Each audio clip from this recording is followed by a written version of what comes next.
Using navigation, equally as straightforward. So with the built-in navigation, really, really simple. We're just going to hit search here, and we're going to start typing in an address wherever we want to go. So typing in the address of the dealership here. Now, one thing to note is that give it some time in between letters. You don't have to type in the full address. It will do an autocomplete for you. Once the address comes up, we're just going to press the button there.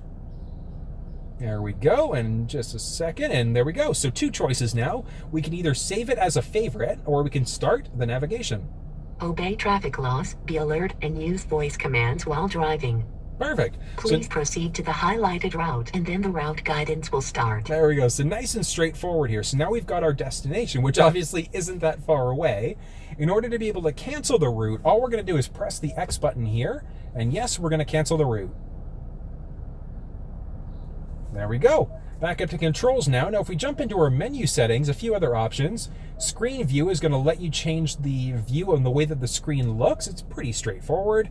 Next up is going to be our navigation settings. Jumping into map preferences, so we can look at either 3D city models, POI icons. So that's going to be for gas stations and things like coffee shops, etc. So if you want those icons to show up on the map, you can do that here. Jumping into route preferences now, we've got a couple choices, so either the fastest, shortest, or the most eco-friendly route. We can always use HOV lanes, look at eco penalties, and here's the big one. So if you're not a fan of driving on toll roads or cars and trains, etc., hopefully you're not driving on trains. That just wouldn't be a good thing. But if you don't like to drive through tunnels, we can avoid tunnels and freeways and toll roads and things like that here.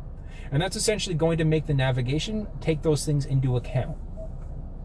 Last up is going to be route navigation preferences. That's going to be for prompts that you get as you're driving.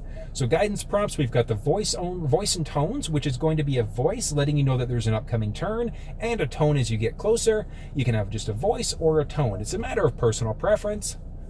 And jumping back here, and one more time, we've now got a couple other options here. So we scroll over, set up our home and our work addresses. Really, really cool. So we hit home, we're just going to add in our home address there, and then save. So straightforward.